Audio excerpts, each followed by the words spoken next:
Assalamualaikum warahmatullahi wabarakatuh.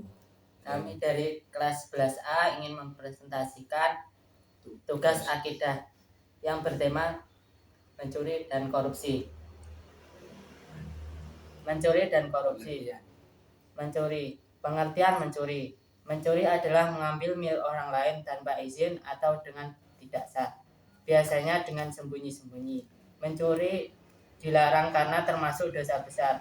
Orang yang ketahuan mencuri dengan syarat-syarat tertentu akan mendapatkan hukuman potong tangan sesuai dengan surah Al-Maidah ayat 36.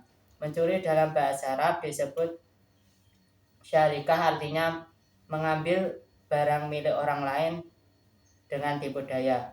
Imam Malik dan Imam Syafi'i berpendapat bahwa had mencuri adalah pertama dipotong tangan kanan. Jika masih mencuri, potong kaki kiri, selanjutnya potong tangan kiri, lalu potong kaki kanan. Jika masih mencuri, dipenjara hingga dia bertobat.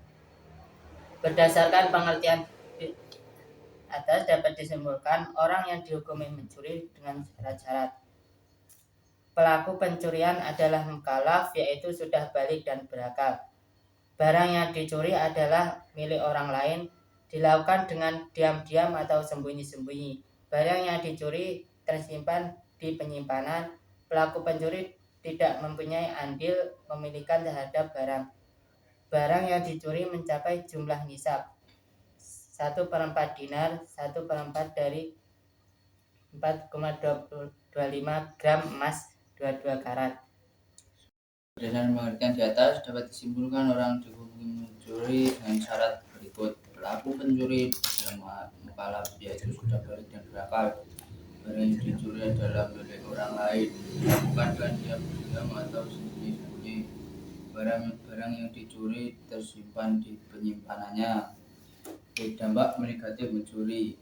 Islam secara tegas melarang pencurian karena hal tersebut dapat merugikan orang banyak. Bukan hanya pelaku, dampak negatif mencuri sebagai berikut: hilangnya perhatian terhadap halalan rezeki, mendapat kajian dan penghakiman dari masyarakat, tidak terciptanya lingkungan yang aman, memiliki arah hidup yang tidak jelas, menyebabkan malas bekerja.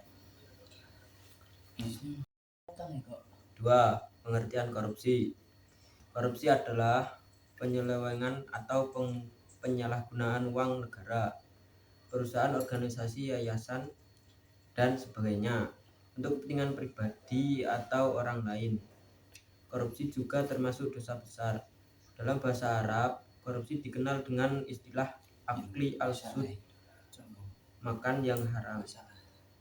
Al-sud artinya memanfaatkan jabatan, kewenangan, dan kekuasaan untuk memperkaya diri sendiri, orang lain, dan koperasi. Dampak negatif korupsi. Adapun dampak negatif korupsi sebagai berikut. 1. Memiliki sifat duniawi yang berlebihan. 2. Mendapat cacian dan hinaan pada hari kiamat. 3. Hilangnya kepercayaan masyarakat. 4. Sulit mendapatkan surga. 5. Menimbulkan kerusuhan.